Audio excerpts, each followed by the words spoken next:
Hello. Hi, it's us again. Yes, What is this, episode 3? 4? We are back. we're back. And 3 or 4. yeah, so check in. Quick check-in. You've been busy. I have been busy. And I kind of feel like this is weird, inspired you to get back to work on your project while I was away because I was in San Antonio working super hard with my team because we were in the process of shifting our distribution from San Antonio to Vegas, so we're making big moves. And it's like a huge transition from where we've been to where we're going. We're preparing for mass scalability. Like next year, we plan on 5xing, and there's no way we would have been able to do that. You are out of a house. Yeah. And you're moving from a house with several rooms in a house to contracting out. Yeah, so we went to Vegas. We just started it over, but so I skipped some things. We're shifting distribution from our house in San Antonio to Las Vegas, actually Henderson, and Henderson is a resort town outside of Vegas, and that's where our warehouse is going to be. And how many pounds of underwear? It was 2 tons. 2 tons of underwear. We put it all together, and it took us 36 hours minus 11 hours where we went to sleep and got resituated for the next day. But we had a deadline, like a pretty hard deadline, to get it out in a certain period of time because I have a huge promotion running this week coming up, and we wanted to get our inventory to Vegas in time for the promotion to run so that they could be ready to ship out when this new promotion goes. I mean, we deal with YouTube influencers who have like millions of followers, subscribers, and when they put out a video, we get a lot of orders, and I didn't want the inventory to be in transit, and then the people have to wait on their first order from finding out about us from these guys, so that would make us look bad. So we had to get it out on Thursday of last week, but we started on Wednesday of last week, and so we started Wednesday. We had to count every single pair that we had, put it in a box, Make manifest. sure the things, the SKUs and everything matched. You had to redo this. It was a mess. It was like you're busy getting stuff done. So day 21, Sober October 2 is still happening, and I'm feeling good, feeling great. And you were able to do that sober, which was good. Yeah, because in San Antonio, there's a lot of weed smoking going on, but I was completely clear and sober because we had a huge project, and I was adhering to the Sober October, but the people I was around were not, and that was fine. They were super supportive of me because somebody had to be in charge, and of course, as the CEO, that would be me. Can you hand me that ginger beer? Because this is what we're doing. This is really good, by the way, and this is the good brand. Good brand. Yeah, what is the brand? Super or something. Spectacular. It's got like pepper in it or something. That's why there's a kick there. If you don't like ginger, you probably wouldn't like it. I thought ginger beer would taste like beer. I don't like beer, but this doesn't taste anything like beer. Yeah, it tastes like ginger ale, but it has this kick, and like Sprite with ginger. It's a good substitute if you're not drinking alcohol, and so it's like not near beer, but it's just like something alternative. It's good. It's got a kick to it. Mm-hmm. While you were there, we're doing PPs. What? Yeah, it motivated me, maybe. But I was also working out, listening to that motivational speech, which got me into it. So I made some email contacts with people in LA and China and got another order going right now, and ordered, I can't remember, 11 or 1,200 more magnets for more bags. Working on a PP pre-production right now for a new wallet design. Oh, my magnet. Do you want one? I have one, but these are super powerful magnets she uses on her purses for... Don't stick it on the refrigerator. Yeah, don't stick it on the refrigerator, because I scratched her refrigerator yesterday. We were doing some testing. I was trying to, we try to help each other out with our ideas and new products or whatever we're doing at the time. And I was super excited. I was like, go check this out. And I put it on refrigerator, and she was like, no, don't do that. And it was too late. Because you cannot take those magnets off. You cannot. You're trying. I would have They're not broke my going. nails off, You I would've broken guess. your nails off, and they still wouldn't have come off. You had to scratch it off. So I totally scratched her fridge. So that's it. So I got magnets. Their lead time is about 45 days, and then they will be sent to another place. They're in Shenzhen right now, China. Which is where I produce too, coincidentally. And then they'll go to, what's that, Guangdong? Guangdong. Yeah. And then they'll be assembled there with the tags and the molds and everything, and so it's exciting. I guess it's like yay, and then you wait like 4 months, but I'm trying to get her to air freight them because it's not that huge of a shipment. You can't really you can air freight 6 pallets, but then you're gonna pay like 4 times the cost of shipping. It takes a month by boat through ocean, through crate typically, and then it gets held up in customs for a bit, and then if somebody else's pallet or whatever is being questioned and your stuff happens to be the unlucky stuff that's in that container, then you get held, and then finally it will get released, then you have to go, then the people go, it's just, it always takes so long. Like, my bags will be done with production in like 5 days, but I won't get them for like 6 weeks. That's the way it goes. And we just finished a recent production that's getting shipped to this new facility. I know this is super exciting. I know, we should be more exciting, I feel like. But like, real quick, I switched shipping companies, so now I'll actually be able to track my package, whereas before I was just like, where is it? And like, so, from China to yeah, from China to on the ocean freight to, when it gets to LA, and then it's gonna. And the cool thing about this is it's gonna be going from LA to Vegas instead of LA to San Antonio. Vegas is only 6 hours from LA, so it should be a much quicker process overall. Because sometimes it could take forever, and if you're starting a business and you're waiting on your product to get from China to your warehouse, you know what it's like, or you'll figure out what it's like, and it can be quite frustrating when you have customers waiting for orders that maybe you did some pre-orders, and they're waiting. You told them it's going to be on the 1st, and then it's on the 10th, and they're still not there, and you're like, whatever. But that's what we're dealing with right now. And we're not even sure what the title of this episode is going to be called yet, because we're going to pull a question out of this little jar thingy. It's good. I always say that. It's good. I don't know. It might be one we've already done if it's one. I'm going to throw it away. Prototype development. We were kind of just talking about that. We were talking about sourcing. Do we want to pick another one, or do we want to talk about prototype development? I mean, well, you were in the process of prototype development, aren't you? Pre-production. Well, I guess prototype development is before, before you file for the patent. Or, yeah, you probably want to have a prototype before you file for the patent. So prototype is going through the process of... I mean, you tell your story and I'll tell my story. Ish. Yeah, we'll talk about this. It's kind of, it's something. Okay. So I have a utility patent pending currently right now for fashion bags called off the floor fashion. So there are fashion bags that attach to, and actually inclusive to, diaper bags and backpacks. So fashion bags that attach to a metal surface for the intent of hygiene and security. And the magnet is actually built into the bag. So I didn't actually have a working prototype before I started the process. I was going to show them something. I actually have one of my very first prototypes stuck right there on the side of the desk. What are you telling me? So, yeah, I thought that I could just glue a magnet on the inside of a bag and it would work. And doesn't work that easily. It doesn't work like that. The magnet needs to be strong enough, but the stronger the magnet, the more brittle the magnet is. So my prototype development happened. I went to like Ross and Burlington or wherever I could find cheap bags.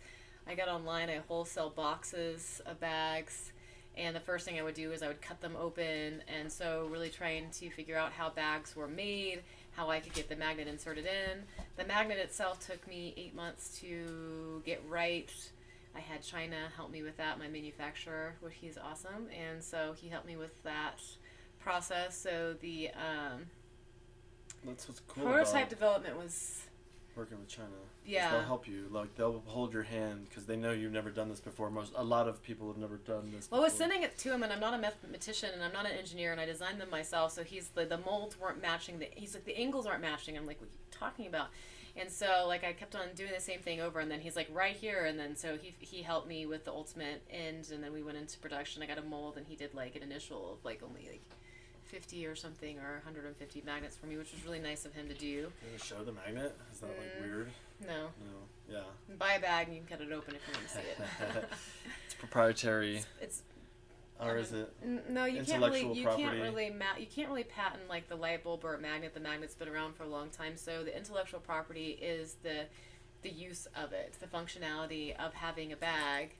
That was one of my. No, this was like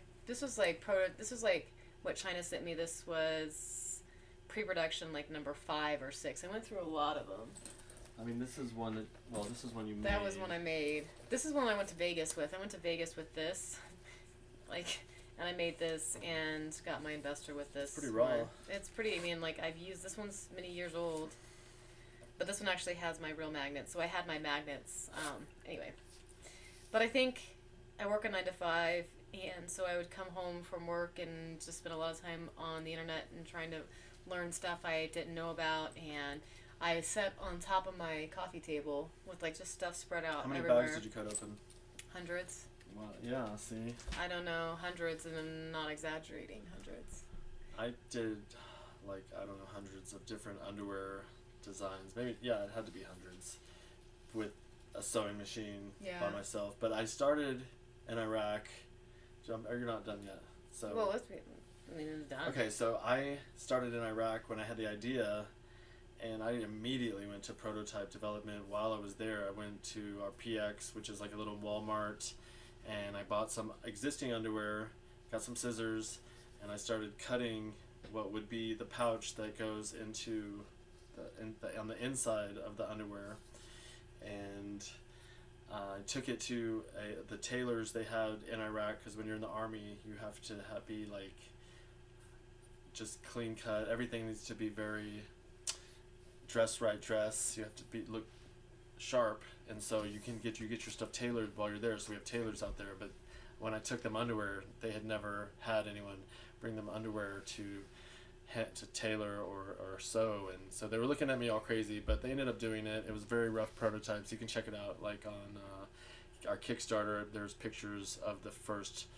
prototypes. But then when I got home, I got a sewing machine, and I got all my existing underwear, and I just started like messing around with different shapes of the pouches, and I was wearing them myself, and I was making some for my friends, and they didn't really like them but sometimes your friends aren't gonna like your stuff, and I don't know if they really don't like it, or they're jealous, or maybe they just didn't really like it. I'm not sure, but it didn't deter me, because the concept was good, and you knew your concept was good, but you just have to work on it. And I'm not talking about the like patent process at all, per se. Like when I'm talking about prototype development, I was just gonna make it for myself. Prototype development is you have this idea in your head, and then you have to bring that idea into your head to actually something tangible, and so like for me anyway, I was like, oh, put a magnet, done. And it wasn't that easy. It was not that easy, so I spent a lot of time about magnets. I don't know how many magnets I shattered. I ordered magnets from China. Alibaba. They would come in. I ordered from Alibaba, from AliExpress, from eBay, and I got a bunch of magnets in, playing with strong magnets and shattering magnets. I got magnets stuck together with a piece of my skin on my ass. I heard that story. That really hurt. Yeah. That's horrible. There's nothing you could do. The magnets are really strong. Super strong. But the stronger the magnet, the more brittle it is. So if you ordered a magnet from China, like a really strong magnet, and you super glued it into the bag, it's going to break. And then when they break, they depolarize, so it doesn't work. And then where could they go? And they can't interfere, and da-da-da-da-da. And then... So you came up with a solution. I did. Well, can you grab that one right there? It's on the side of my thing. This is one of the ones. Wow. This is actually in 52 magnets, and the problem that I was having, and if you look at this on the inside, I was trying to do a barrier. Mm-hmm. Like and so these magnets were like in case of it. See, I went through a lot of glues too to get them to stay on, because I couldn't get them to stay on. You were just gonna glue them in the bag. Yeah, but then once you glue them in the bag, then all the crap in the bag gets sucked up on the inside. So I'm like, so I was trying to create for the magnet not to be magnetized on the inside, but only on the outside. But then you see this huge thing right here. You see it sticking out. And then also learning about the type of fabric, how it would be sewed. It couldn't work in every single bag. I mean, there's just, so much, like, you have this idea and you're like, oh, this should be easy. And then you go to do it and you're like, oh, okay, so this isn't working. So this isn't working, but I'm still going forward with it and I'm still trying other things. And, like, you went through a lot of different manufacturers and trying to get the pouch right from low to high to where it needs to be in the seams. Well, and, like, for my first few prototypes, they were flat. And so when you put them on, there just wasn't enough room to like stick everything in the pouch. If you don't know about sheath underwear, there's a pouch on the inside, and you put your boys in the pouch, but you don't want to be squished. And when I sewed these flat pouches onto on the inside of the underwear, this is Luna. Hi, Luna. It was not concave, so it did not. It needed to be like round, not flat, because obviously you can't put something in there. And so I was playing around with that, and I ended up going to a seamstress she made dresses for girls and boys, or girls that were in plays and stuff. You gotta find somebody that you can pay to make what you want. And I actually bought a pair of underwear that had something similar. It was called a Wonder Jock, and it's from Australia. And is the company still around? Yeah, it's called Aussie Bum. But are they doing well? Yeah, they kick ass. It's actually a cool brand, but it had a general concept was quasi similar. But what they were trying to do was push your package up to the front and make you look like you had something more going on than you did. But it was super uncomfortable. I didn't want it to be tight. Theirs was like super tight, and it just had this tiny little lip, and I'm probably not explaining it well. Like on the inside, it just had this tiny little pouch, like this big, and it was just like pushing everything forward. I wanted it to, be like this, more like angel's hands holding your balls and keeping them in a holster, not just smashing everything forward. I think for like a bra, I don't like have. She's right by the microphone. Like, do you want to? And I know you don't like to make the comparison of a bra, and I don't really. It's not exactly the same, but it's I don't have similar. I don't have a problem with being endowed, but I don't want something that's smushing me back. Right. And girls want to be like they want to have their stuff where it's supposed to be and not everywhere too. So sometimes when I'm talking to girls about your underwear, I'm like, it's like a bra for your balls. You don't like that. But that's basically like a good bra. And any girl understands and appreciates a good bra that fits to their body and doesn't smush everything down, make it hot or whatever. Like, you want everything kind of like. Something going on. We got dogs. We have 4 dogs here. I have my dog Winston. He's a little wired hair. Chihuahua Pug mix. He's a Chihuahua Pug Shih Tzu mix. Then I have a pit bull, and then little Luna came to say hi, and then I have a foster dog that's like a shepherd mix. So they're having fun. Luna's very excited to be here, playing with everybody. Yeah, she fosters dogs. She's friends. A saint. She's like, freedom. People think she's a saint. No, they don't. She works with like deaf and blind kids. He can't be subjective. That's why you can't be subjective. I'm just saying. Okay. People don't know what a good person you are. And I never, okay, so I was in the military, and I don't talk that much about it, but there is a story behind every brand. Nobody just comes from nowhere. We came from hard times maybe, and she's still working. She still has a 9-to-5. She's going to work in the morning. And she's like super sign language fluent, ASL, and I work with deaf, so if you work with deaf, you need to be fluent in sign language. She's worked with kids that were like, what were they? They were like bad kids, if you will. What would you call them? I worked with conduct disorder kids for conduct 7 disorder years kids. at a treatment center, and then I left.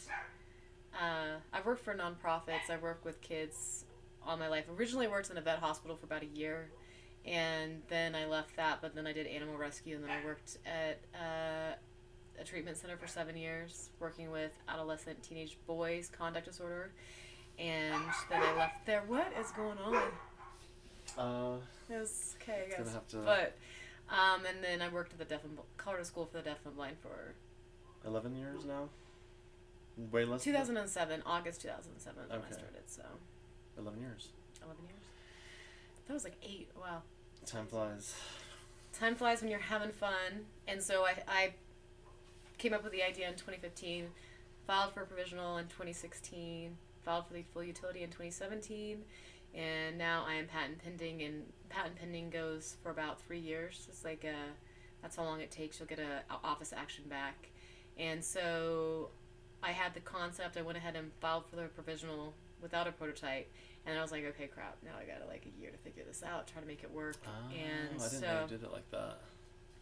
I came up with my prototype before I filed for anything. Well, that's what you should do.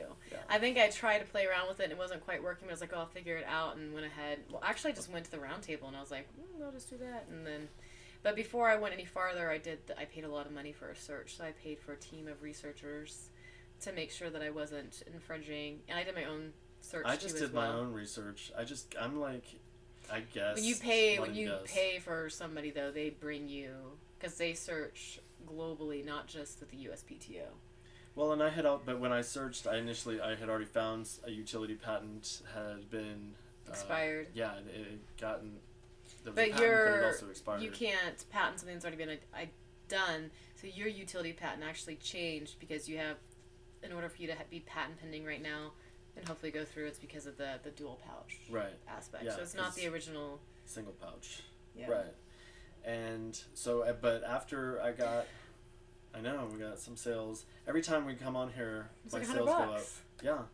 And that's always good. Made like $100. It's no big deal. I made $54 today. She's rocking it. Yeah. Better than I was doing when I first started. It's actually really exciting because I don't know this person, and they didn't use any like promo codes, so it's not somebody that I know. So it's always exciting for me when it's like, it's not like a friend or a coworker or, like somebody that I know. Like, it's nice when like a strange person like found my bag and bought it full price, which is awesome. If you build it, they will come, and if they like it, they're going to tell their friends, and their friends are going to tell their friends. If they buy some, and their friends will tell their friends, and this is how it works. But you have to be patient. You can't just put a product out there and everyone's going to be like, oh, I need that. Like we were talking about the guy that invented this deal right here. He originally invented it as a thing you can wrap your wire around, like your headphones, and nobody's using the wire headphones anymore. You've got Bluetooth, but people are still buying it, and I actually just use it to set it down and kind of watch whatever I'm watching, like a YouTube video, or hold it, with your fingers like this, and it probably costs 10 cents to make. No, I have a lot. If not less. And he sells them for just like $4 or something. But think about the markup on that. That's a 4,000% markup. That guy's actually from Colorado. Yeah. Colorado Biz Entrepreneur 2018. He sold millions of these. We did a fundraiser at my school with a little bulldog for the pop socket. Anyway, this guy, he's from, they say Denver, but he's actually from Boulder, like in the article. So, Boulder, Colorado. Colorado. We're coming out. Professor. Was he? Yeah, Dave Barnett from Professor to Pop Sockets. Yeah, they come from all walks of life. I was a soldier. She's like helping kids and dogs, and he was a professor, and everyone's doing their thing. Students come out of college with some idea. At KFC, the guy Colonel Sanders was 60 years old when he invented or came up with the recipe, and he was using his Social Security check to fund his entrepreneurial adventure, which is this is all an adventure. That's what's so great about America. You have the opportunity to make anything happen. And now with the internet and with crowdfunding and angel investors, and like the little guy has a chance. Yeah, you can come out of nothing and make something of yourself. You don't have to stay in the rat race forever. I was not just a soldier, but before that, I was, you know, a payroll clerk for 5 years, and we have our journeys. But what you do, the way you do anything is kind of like the way you do everything. And so I always put my best foot forward, and I always was very passionate about whatever it was I was doing. So when you get into this arena, you better go hard. Like, you gotta put it all. You gotta go 100%. But at the same time, you have to be patient. That's how I started that little segment. Was it's not gonna happen overnight, but do everything you can every day, or something every day, just to take one step forward in the process. And 365 days later, if you just do one thing, you've taken 365 steps towards your goal. If you do 5 things a day, which is what I try to do the math, it's like 1,500 or 2,000 things towards your goal. And you can't help but have made progress. You wrote, anyways, something down. Yeah, I just wrote that. Okay. Notes. Take notes. Keep a little notebook. I have spiral. Look at all my spiral notebooks. Yeah, me too. 1, 2, 3, 4, 5. I have 5. I'm constantly writing things down.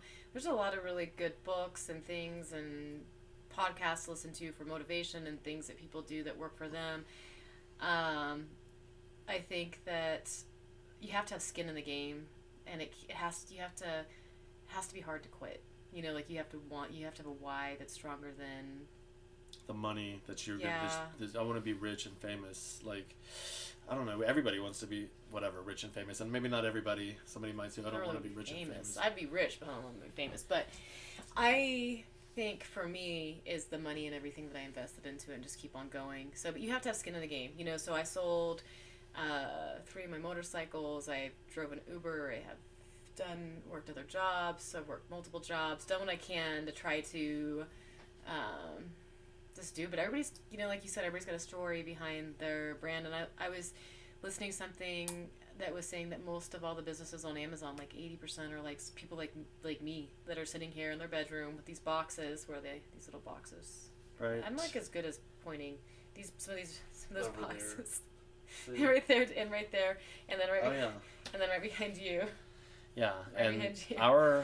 Yeah. So like my bedroom is not just my bedroom. So, but I'll probably be operating out of my bedroom for years, and then until it comes where it's maybe moving to a warehouse like what we're awesome. doing. Because so at some point you want to not have to spend your time packaging each order, which at the beginning it's awesome. I love getting every order, and I would hand wrap them. I hand wrap mine. I write personal thank you cards to every single person, and then even when I don't know, this might sound weird, but when I package them, I say their name and I say thank you. So like I'm very thankful to Absolutely. each person that buys. But you did a good job. We're way off point here, but yesterday with an upset customer and reaching out to him and really treating every customer like they're the only one. That was and really, I think that was really nice. And I think that guy was really appreciative of you. Yeah, but you can get away from that. I mean, you don't want to get away from that, but for me, we get 100 orders a day sometimes, if you know, right around there. Yeah, how are you gonna write 100 thank yous and hand wrap, gift wrap 100? Right. That'd be like. And so if you can, we've like at the beginning of this, I was saying we just outsourced our shipping department to a warehouse in Vegas, and so now we can focus more on taking care of your customers, because that once they're your customer, you want to keep them coming back. And how do you keep them coming back? By treating them like wow.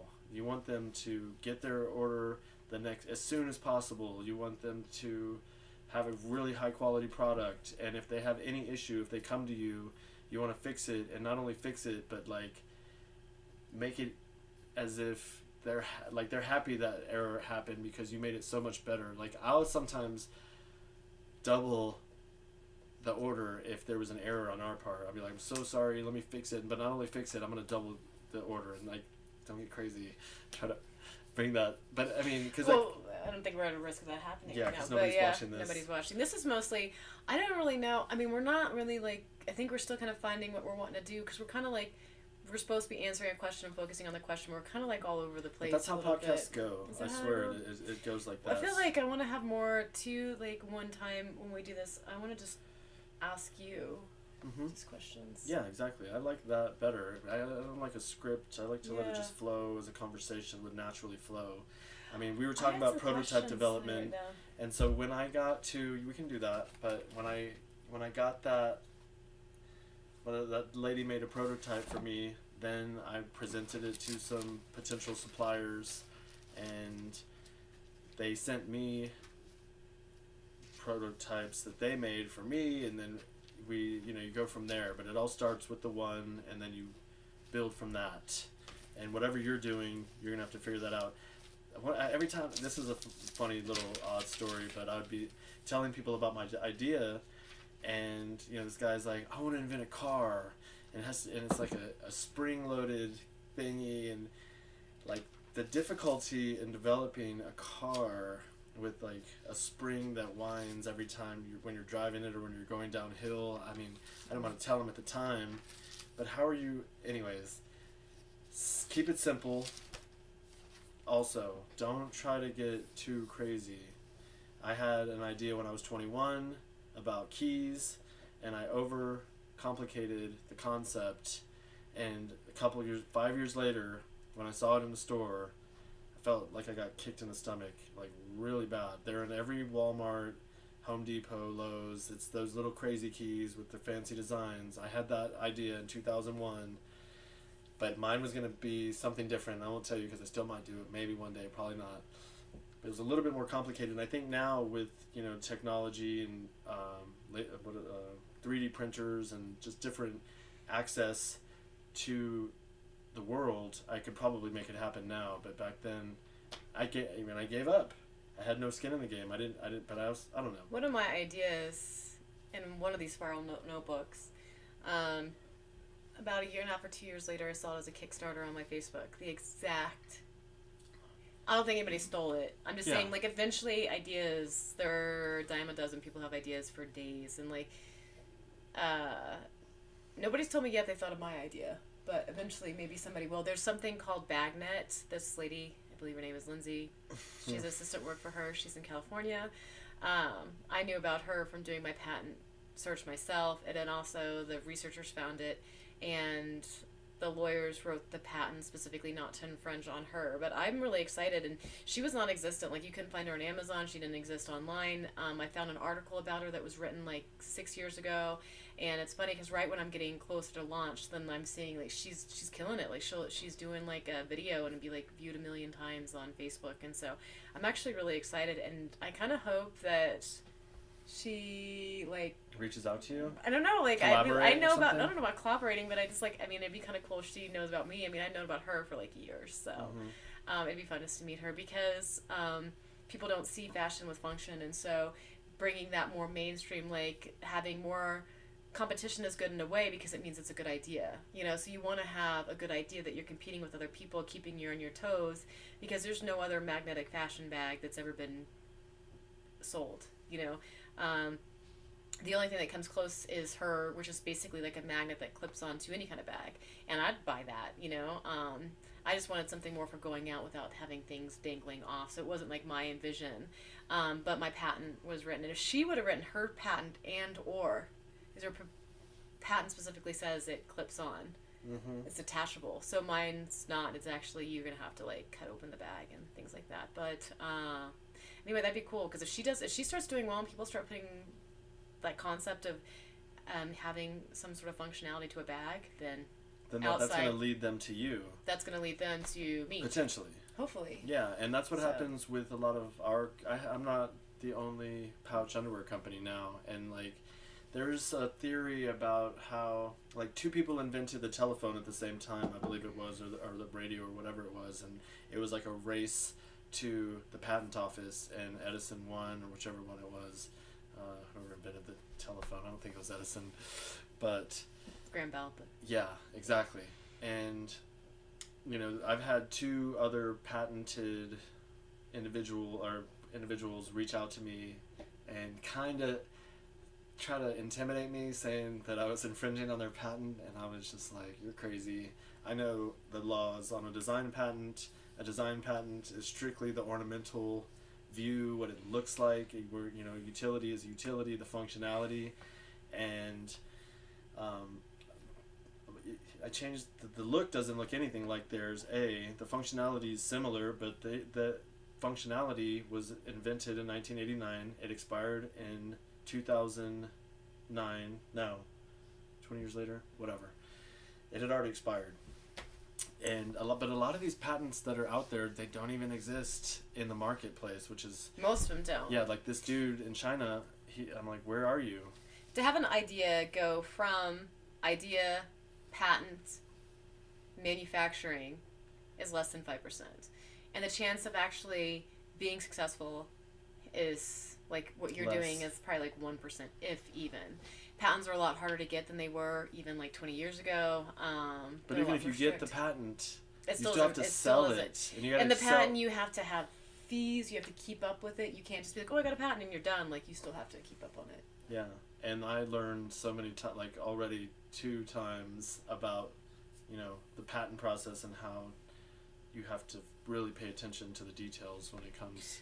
There's people that sit around that do nothing just to write patents. Because if I write a provisional patent and I submit it, whether or not I follow up, nobody else can take that idea. So people sit around and do these things. I have 2 ideas that I'd like to patent. I was thinking maybe I'll just do a provisional, throw it up there. But the thing is that then your deadline starts ticking. And if you really mess up on the provisional and you have to change it so much, then it just, you can mess yourself up. Or waste money and time and money and time. You can write one of my patents if you want. I mean, okay, so there are patents that exist online. If you have an idea, you can it's a template, people. I mean, you're not reinventing the wheel, in my opinion. You're like, okay, how is this written? And apply it to your idea and write it the same way, submit it, and then they're going to send you a paperwork back, and they're going to be like, you need to change all this. But that's when you hire the attorney, and they're going to fix it. And that's what I did. In theory. Hopefully. Don't listen to me. But, that's how I do it. You can find, so I sat at a round table, an inventors round table with this guy that had something that Yamaha actually had the patent for, and it had been sitting there for 6 years. It wasn't available on the shelves, and so this guy had spent a lot of time. He was an engineer, and he's like, I know why it's sitting there. It doesn't work, and I know why it's not working, because he had figured out why it wasn't working. And so, but Yamaha is still paying the fees and everything to have it protected and still current and whatever else. So like maybe they had it sitting on a shelf that they were going to pull out and use, but they hadn't been using it. The guy's like, if they follow this, it's not going to work. So it was suggested by Rita Crompton, the inventor lady, to reach out, and she was helping him get in contact with Yamaha, with the owner of the patent, and having him offer, like, putting on a bid to buy the patent. And then he would take the patent, and then he would do a patent revision, so he'd have nobody coming after him. So he would buy the rights of the patent for remaining 15 years or whatever it would be. They probably at 5 years have 50+ thousand into it, and you offer to buy a patent. In fact, Tim Ferriss, I think, 4-Day Work Week, there's some sort of book that somebody did about, it's called patent trolling. But if you have an idea that's similar to yours and it's still viable, like, you still don't even give up. And for me, like, tens of thousands into my patent, but if I've kind of given up on my patent, I've moved it on to the next, and it's just sitting there. Somebody comes at me, I'm not doing anything with it, but they're going to offer me several thousand, and I'll get, so 35,000, I make back 5,000, or I get nothing, and it just sits there. So it's like there's different ways to get patents if they're already existing too. The dogs. Yeah, these dogs are telling us. They don't bark. The whole time we're here, they're chilling, and now they want to make a ruckus.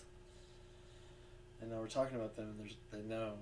We're not talking anything about what we were originally doing. Yeah, we did prototype development. That was the deal. I mean, if you want like a line-by-line detailed description, leave a comment, email us, contact us. You can reach me personally, Robert Patton at sheathunderwear.com. Nobody's watching it anyways. Stacy at koala-bags.com. Yeah, and I mean, I like helping other people because you know what? Other people helped me along the way. They came to me and offered help, and if I asked for help, I've got it a lot of times. As sometimes you don't want to ask for help, like as a individual, like strong-minded man or woman, but ask somebody that's done it, you know. And I'm not talking about asking for money. I'm talking about asking for experience. Like, how did you do this? Like, what did you do, and how can I do it? So they're out there. We're here. That's why we're doing this podcast. Is not only to just document our journey, but to help other people along the way too. Because again, it's like the wild, wild west. You don't have to work. It's a new gold rush. You don't have to work for. But let's say, for example, per se, but you can. You like your job, but let's say I create just like a revenue stream, and I just make an extra few $100 a month. Like, that's basically what a licensing deal would be if I decided to go the licensing route. But I wouldn't scoff at $500 extra coming in just for fun or whatever. And so, and it's kind of, you know, I'm still pushing forward. I'm doing things, and I'm not doing as much as I should be doing. But it's kind of like on your own time. So you can really go at it when you want to go at it. You can take a step back. It's better than watching TV. I'm like this guy, I'm thinking, like, you don't have a Sunday night. I like Sundays. Sunday nights I start getting, because I don't have a Monday morning. Is that what you're saying? You don't have a Monday morning. Every day is Monday morning. But every night is Friday night. It used to be. I used to, you know, every day is a weekend. But it's also a Monday. And because I was working on Saturday night. You were with me, helping me write that email, and I'm like emailing my manufacturer because. But that work, I guess it is good, but I mean, it's easier. I don't know. You do work all the time. You work all for yourself, but it's also. On my own schedule, for the most part. It's still. The thing is like you're. It's different. I'm having a hard time right now with my job at times because I'm cleaning. It's a lot of unnecessary work, and I'm making other people's mistakes, like having to fix other people's mistakes. And I feel like if I could work half as hard for myself as I do for other people, because at my work I don't take a break. I don't even take a lunch. I sit at my desk. I like constantly go. So it's. It's not fair. But it is what it is. That's what it is, and it's good. Other times it's rewarding. Coaching for the kids. goalball. That's fun. Yeah. But, yeah, it is what it is. I mean, if I were to be successful with this, I would still stay connected with the school in some sort of way. Like, I would still coach or come back or do something. So I would still want to continue doing something. Yeah, and that's what's good about becoming successful is then you can give back. Like Jay-Z said, you know, I forget how he said it, but you make yourself successful so that you can give back, and like that's a win-win. The happiness bombs we're talking about. And the happiness bombs. I want to, you know, drop 100 to the waitress when I leave and not say anything. Be like, oh, look at me. You know, I want to get recognized. You want to make other people happy in this lifetime, and that's the reward of being successful. You know, and being in the free time we want to buy a cabin in the woods and just kind of do what we're going to do, what we want to do, but you got to put in the work first, and that's what we're doing, and we're trying to share that with you. So. And we can have something to look back on. Maybe. Absolutely. But I think we're good. We went over time. I was trying to keep it at 20 or 30 minutes. We're already at 42 minutes. Every time we do that, but we go off. We're kind of similar with kind of getting off track easily. Hopefully you guys don't mind. If you do, leave it in the comments. Positive or negative. Tell us what you think. We can take it. Yeah. It's not gonna keep us up. So. Yeah. I mean, good publicity is bad publicity. It's publicity. Share this. You know. Well, maybe we should share it first because right now I don't even know if we have anything. I don't even know if it's public. No, I keep on getting notifications. Share this, do this, whatever, and I haven't. But I don't really want people to know about it just quite yet. I don't really want to do that just yet. It's fun. Yeah. We'll see. All right, but thank you if you are watching. Appreciate it, and contact us through the various channels and forums. Good luck on your journey. You can do it. I believe in you. If I can do it, you can do it. Trust me. I'm not special in any way, and just know that you don't have to have any special talents or gifts other than this heart and the willingness to not give up. Yeah. Okay. Peace out, people. Bye. Bye.